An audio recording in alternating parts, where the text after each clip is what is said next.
பணம் எவ்வளோ வந்தாலும் கையில் தங்க மாட்டேன்து.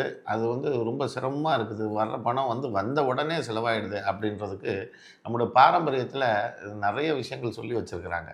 இந்த அஞ்சலப்பட்டியில இருக்கக்கூடிய சில விஷயங்கள் தான். இந்த கிராம்பு, இந்த பட்டை இந்த மாரி மணம் வீசக்கூடிய பொருட்கள் இருக்கு இல்லையா? இத ஒரு காப்பர் பாத்திரத்தில, அதாவது அந்த காலத்தில ஒரு ஒரு சொம்பு மாரி வச்சு அதில வைப்பாங்க.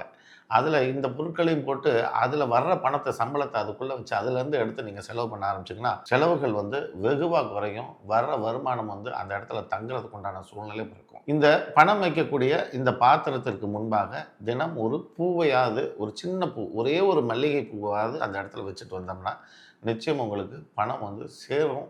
செலவுகளும் குறையும் அப்படின்றது பாரம்பரியமா நம்ம சொன்ன முறைகள் தான். யாரும் அத பயன்படுத்துறதில்ல. நீங்க பயன்படுத்தி பாருங்க. ஜூன் 14 முதல் ஆரம்பம். உடனே உங்கள் இருக்கைகளை முன்பதிவு செய்து கொள்ளுங்கள். தொடர்புக்கு 9789073669.